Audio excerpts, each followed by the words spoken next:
Since we're still here, let's do let's do Black Panther versus. No, let's do the Batman. next property. Which is the next property? What next Black property you want to see on film? What do I want to see on film? What next one? None. Yeah. Why not? There's no other Black characters you want to see on film? Of course. No.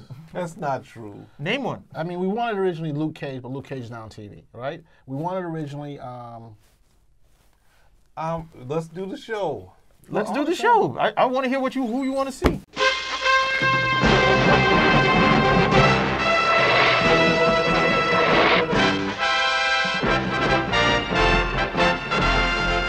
Gathered together from the cosmic reaches of the universe, here in this great hall of justice, are the most powerful forces of good ever assembled.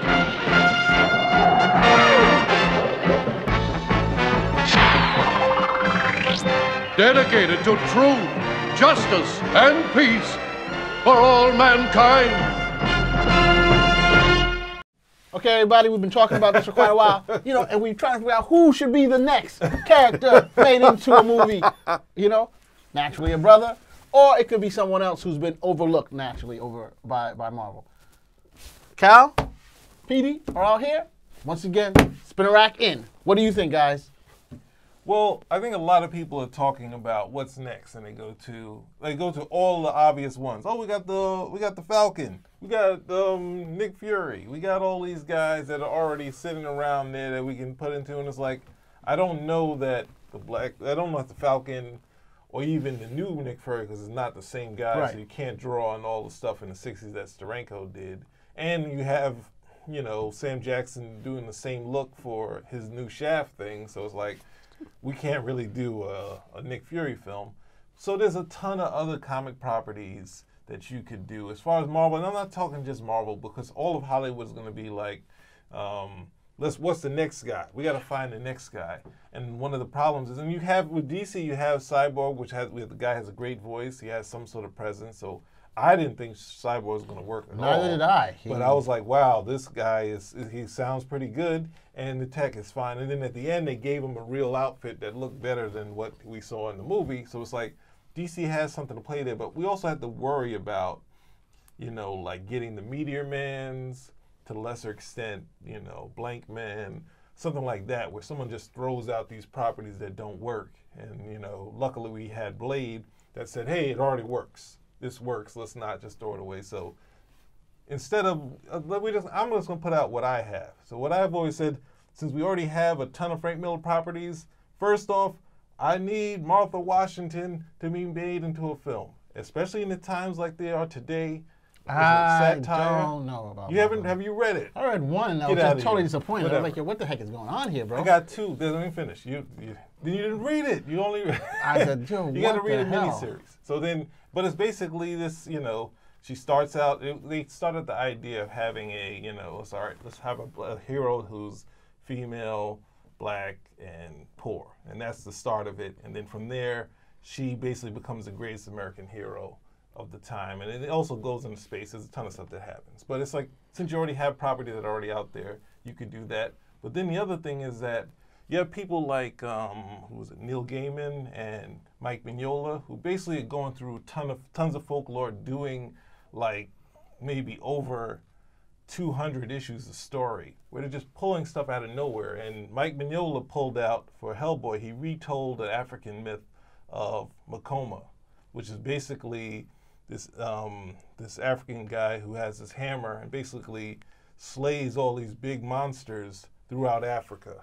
And then there's something that happens in the end, but it's spoiling it. But I'm like saying, this thing is just sitting there, and it's like a 2-issue story, but it's like the way, Richard Corbin draws it. And Hellboy is the character. You don't see Makoma as a character until the end when he dies. And it's like, this is just sitting here to use. So it's like usually somebody comes on and they throw out, oh, let's do the Falcon. There's a ton of things you can pull out to do the next one. Don't blow it and just say, oh, see, the Black characters don't really work. It's ebbed and flowed. It's already gone. We had to find the next guy. And I know this is good. Don't just go for, as our boy Cal says, the low-hanging fruit. Don't go for that. There's good stuff out there and get it. Do you have any? Yeah, I got a couple right here. Don't say the Falcon. I'm not going to say the Falcon, dude. I mean, I gotta say, one of my all-time favorites from when I was a kid was, a little older than a kid, was Static Shock. I think Static has the ability to when I was a kid. You know what I'm trying to say? When we were kids, you know? Static Shock. I'm right where Cal is right now. I like Static Shock. I think Static Shock is something that should come back out. You know, I have no idea why it's no longer around. The show, the cartoon was enjoyable, and I think bringing him to the big screen would be a very interesting thing, especially as part of the whole DC universe. That I think will be a fantastic thing. Also, this is not really a DC. This is not really a comic book character, but you know, the guy who's playing in American Gods, Anansi the Spider. I would love to see a movie made just with him, basically. You know, using the Neil Gaiman model of Anansi the Spider. Yeah. So that I think would be something that would be, and that's a famous African character, the Anansi the Spider, who's a trickster, and it's in West Africa is huge and stuff like that. Those are definitely two characters too. But you know, let's not just limit it to that. I would like to see also the character of not Mulan. Yes, it's Mulan. Also, but they're doing a story right now. I think Disney's gonna, not Disney or Sony is doing a live action, which I think is fascinating. Just taking from the cartoon, and that's based on an ancient Chinese story that occurred. I think that would be fantastic to come to the movies. But there's a couple others. Let me just remember. But PD, what do you think? Cal, what do you think? You're still mixing us up. Yeah, I know. It's just you guys. It's the hair. You change size all the time. We haven't changed size once. I don't know. I'm good. You're good. I really can't think of any character that's black or in that vein. It doesn't have to necessarily be black. If there's anyone who you would not see in the traditional sense. Like the only thing I ever wanted to see, I wanted to see Russell Wong, who's one of my favorite actors. I wanted to see him remake the Charlie Chan series. That's the only thing I ever wanted to do. And then I've had my own properties that I've been writing, which I can't tell you people about because people steal. I'm sorry. Love you, but you people steal. One of them is pretty good. I think it's it could be a hit. Yeah, there was if we can get some a couple of a couple of things there, and then of course I always tell people, look, if you want to see more characters like yourself, because you need to see more characters like yourself, create your own characters, and push those characters. Paris Cullen was here a while ago, and we had a great talk with him afterwards, which was very influential for me. But one of the things he noted. I won't bring up the name of the characters since it was a private conversation. But one of the things he was giving somebody some feedback on was that, hey, of course these characters are not going to, be as successful as you would like them to be, because who in the world would want to be this character? I was like, look what you got them doing. You're so busy trying to make this character relatable, which none of these characters are. Okay, they're not. People say, oh, I can relate to Spider-Man. The hell you can. Okay, you want to be Spider-Man. You connect to certain aspects of it because you like it and you could see yourself doing it, but you can't relate to that. Okay, that's just not going to happen. Most people will be psychologically damaged if they had to lose their uncle, get spider powers, keep it a secret, had to live this dual life. They would never. Most people have a hard enough time with the 9 to 5. Okay, so but the whole idea is to create characters that people want to be. People could see themselves. Look, I could see myself doing that. This is the guy who's always trying to do the right thing. He wants to save the world. He believes in people. Or, he's going to make certain that justice happens, that nobody else is going to suffer like this again. Right now, people empathize with a lot of the villains because they do a very good job of making the villains three-dimensional and the heroes are not rounded. But in that breath, if you want to see these characters, make your own characters. Right now, I think there is more fertile ground. It's like the Wild West out there. There is more fertile ground out there for you to stake your intellectual claim. And all you have to do is be reasonable and realistic about it. If you want to make Hollywood type stuff, that may not happen. But if you want to produce these stories, get a following, that's very, very possible right now, so long as you're willing to do the legwork, and put your shoulder to the wheel. So that's pretty much what I would say. You want to see a Chinese character? Okay, you don't even have to be Chinese. Make your own character. Okay, push the character, get it to the people. All right, do a good job with it. Make certain that story is not where somebody's looking at it like, I don't know.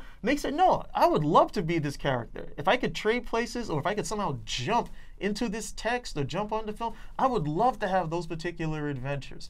Okay, that's what guys like me, guys who became Superman fans. We didn't come over and say, hey, look, I want to come from a foreign planet or an alien planet that blew up. But it was a sense of wonder. It was a sense of adventure that you got when you were reading and said, I wish I could go on adventures like this. Okay, I wish I had these abilities so I could see what I could actually do with them at the end of the day. Now do the same thing with your character. Is it wonder, okay, that you're going to be bringing to the people? Okay, is it pulp that you're going to be bringing to them? But go ahead and do it. If that's what you want to see, there's nothing stopping you. Yeah, and there are many examples. I gotta piggyback on what Cal is saying. You know, there are many of people that I know personally who've done movies. You know, we had someone who's going to be coming here, future shows, who's actually done a movie, several movies. He's done plays. We have Petey who's been working on movies and has done his own screenplay. I know another guy named Steve who also does his own movies and has got rewards because of them. I mean, if you really want to do something and portray the people or the stories that you think haven't been told, you can do it, but you just have to have the desire to continue to plow through, no matter what adversities go through you. I mean, you can do very good movies, you can do very good books, you can do very good stories, but you have to want to do it. And the minute you start saying, well, there's something holding me back, or people out there stopping me, you know, from doing what I need to do, then you know what? You've already defeated yourself. You're never going to go anywhere because you're not going to push, you're not going to try, you're not going to connect with other people out there who could help you or will want to help you, okay? So definitely, I'm with you on that one there, 100% Kyle. But one story that I tell you that's been friggin' underserved that I really want to see is Zorro. I love Zorro as a kid, and I think they need to bring him back as a superhero, you know? You guys agree? Yes, but Zorro has to be a period piece. Please don't bring him to 2018 and put him on a motorcycle and say he's the modern Zorro. Why not? I mean, hook it up, Zorro. Actually, you know, I actually had a story. like I actually had a story in line about that. It was a time travel story for Zorro that somehow he gets sent to the future. And he's trying to get back. And, you know, at first, I was going to play on the first he comes here, and he's like, what the hell is going on? All this tech, and the guys are like, what are you going to do? But he doesn't miss a beat. But he doesn't go and, you know, get a phone or anything. He's still using the whip. He's still riding a horse, and he's able to bring justice, all of that. He just very quickly adapts, because I always found that Zorro was that character who, he never beat somebody by punching them. He just totally used the whole environment, outwitted them. Everything was like a weapon in Zorro's hands at that point. And I said if he came to the future, he would do the same thing. And then at the end, port opens back up. He's like, Tornado! And he just rides back off. And that would have been my movie. That would have been the end of it. I would modernize mine. I think he gave the whole plot just now. I know. Because I know they're talking to the young writers and producers that are coming up. But I know Hollywood is out there, so we're coming for you. Can you please subscribe? No, that's really good. I mean, you can see it visually, and talking about using the space would work for a good film. And that's ultimately what I was trying to get from this episode is not just everyone, but like Hollywood, you don't have to just say what is out there, we need to copy it and do a cynical Superman like Meteor Man. You can go and say, I need my own Norse gods. I need some African. And if you go through like different books in Africa, there's a ton of things that's out there that you can, like I think at one point my mother was pushing where me and another friend were working on something. She was like, here, look at all these kings. We should sort of do a comic book of that stuff. And I was just like, and I was buzzing over it, and me and the friend did something different. But there's a lot of properties out there, and you see how, you know, anyone, you know, that was a really good pitch. And it's an instant pitch that works. And it's like, you're saying, well, I'm not interested in doing a futuristic Zorro, but this is where all the beats are. And it's like, I already got it all in my head. I got 3 acts. I got all the plot points. And that's what I think you should also factor in when you're doing the next property, and not just going, let's do a Falcon and put him in there. Like, no, let's not a supporting character, though you can build up a supporting character like Wolverine or Professor X and make them into solo characters. Try to make sure you have a fully developed solo character that has their own history, and then make the film, not just jumping in. And then once that happens and that fails, the Falcon fails, and then you say black films aren't working anymore. I can't go with that. That's what I'm worried about. I never believed that. I mean, I wrote a novel years ago, and I've just been sitting on it for years. But I always believed, look, if the story is strong enough, you know, you can go there. You know, I had already done, same thing. I had already gone and I had looked through certain stories, and I found one. I was like, I love this. And I was like, why do I love this story? It's because it's King Arthur. Okay, it's King Arthur, but it's a different King Arthur. And then I kept realizing, wait a minute, these type of stories keep popping up all over the place. Every country has that pivotal hero. Like in the States, I would say it's Superman. In England, it's King Arthur. You go to France, it's Joan of Arc. You know, you go to Ethiopia, it's Tewodros. Those type of characters. But they all have that same thread through them. What is this guy going to do? They're going to make certain that the people are safe at the end of the day. Or you have the trickster character. In West Africa, you have Anansi. With Native Americans here, it would be Coyote. Loki with the Norse gods, but you have those trickster characters too. So I always just looked and said, look, it doesn't, all that other stuff, the stories that we like transcend all the cosmetic visuals, okay, that we seem to be fixated on. So you could do that. If you want to tell a thunder god story, you could easily go, what's the West African god, Shango? You could, go and do that with him.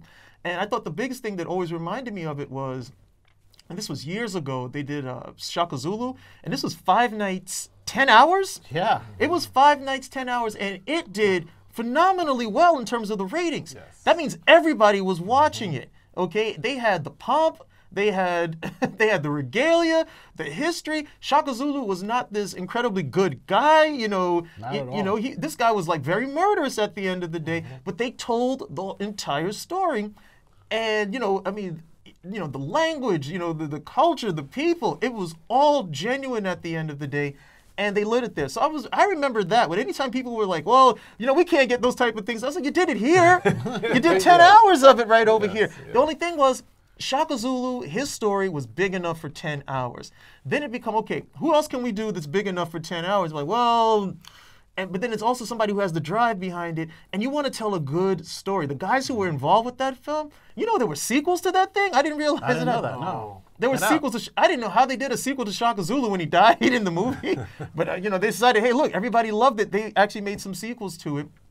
But there was such a drive they wanted to make that movie. They wanted to make a good movie. They wanted to have it balanced to the point that it was not going to assail anybody on either side, but still be historically accurate as possible. And I checked the history on it. Yeah, they really held it as tightly as they could. They added mysticism in it. It was just a really big, and 10 hours. It wasn't 2 hours and like, okay, we could have, no.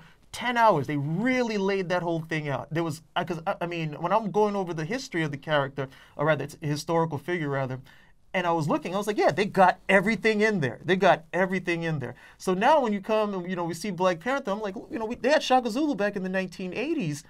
It's just that nobody followed up with anything else. And they didn't follow up because there was nobody else thinking, are there any kings that I can write a story about or do a story about other than King Arthur? Is there a King Arthur? Like, is there a South American King Arthur I could do? Yeah. Can I do Montezuma, or something? Can I do that? Can I do Hiawatha, who's like the Native American Hercules? What about Bolivar? His story Simon is- Bolivar? Yeah, incredibly fascinating. But If it's, you read it- okay. I won't argue since I'm talking about one dictator. We go to it. I would. His name is escaping me now. I know you know. He lost. He was the guy who was the general in charge when they attacked the Alamo. Santa Anna? Yes, yeah, I would do him because they said that the strategy that he pulled off, he was like comparable to Napoleon. So I would love to see that. To be honest, I would love to see a great Napoleon film again. I've always been very enthusiastic about reading and watching him. I love I just love the mentality of the guy. Okay, this was somebody who saw how the landscape was changing, and he said, it's all up for grabs. I'm taking everything. Where somebody else was like, I'll take this one. No. Napoleon was like, I'm going to take all of this, and no, I'm going to take this too. He was, when I was in France and I got to see his tomb, the chutzpah of this dude. And the tomb they put him in was like a pharaonic tomb, and they put him in this after he was dead.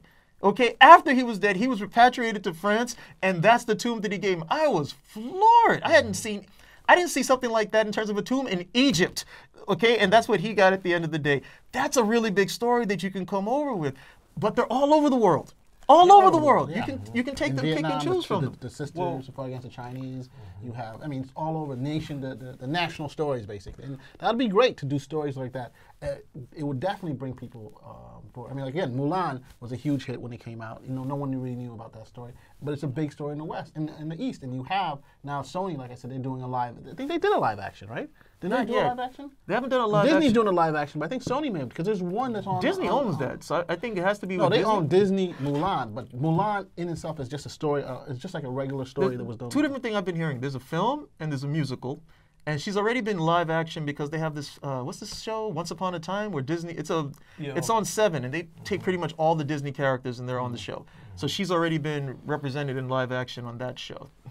Well, that adds, because I love the way this has gone and broadened past with just doing superhero characters, saying, you can do so much other stuff. But that's the part of a lot of the people like Neil Gaiman and Mike Mignola. They're going through the folklore, and it's like, here's my character, and I'm going to put him through all these characters that are sitting, that are there that are of use to you. So I just don't think small. Think of the aspects of what's worked, and you can have these other characters that could be so great on film. And that's what, when you were talking about historical, I immediately thought of 300, only because Frank Miller didn't follow the story or follow the armor, but he said this, for his own dramatic sense, he said Millerized it, but I could also say he Hollywoodized it. So when they saw it, they were like, oh, this is sort of what we did, but even more, because they don't have the armor on, the chest is out in the comic, and then they say, oh, we're just going to add a little bit of things on the shoulders. In the comic, the guy was walking naked. Yes, exactly. So it's like... They were like Spartan, like really Spartan. So you got a thing where it's like they took a property and just played it up for fun and kept some aspects in there, but then made it play well for film. So that's what we're talking about here. So you don't have to immediately go for the easiest thing and say, you know what, what's out there? Let's get and I keep throwing the Falcon in there, but it's like he was definitely a supporting character, and the Black Panther has at least like 5 different series going on of stuff to draw from to say he can work as a character. And I liked him in the Fantastic Four and the Avengers, so I don't even need to see all that stuff to say it was going to work, but it worked. So, go out there and search for stuff, and the producers, the fans, but don't just immediately say, what black character? Oh, Misty Knight. Let's make her like not the Misty Knight that we see here, that we haven't seen her do anything. Now she can't just start like she just got beat up by Cottonmouth and she's left on the side in the alleyway. We need to see if we had the real one, you got to wait some time before you get to do the stuff that Misty Knight did in the comic. It's going to be a long wait, because I saw the bionic arm they wanted to give her. That thing. It's horrible. So don't go for the easy stuff. There's other stuff out there. You can make your own characters or use some of the other comic characters that are out there. Well, gentlemen, definitely was a pretty expansive conversation. As always, Spinning Rack is here to entertain and to inform. Spinning Rack out.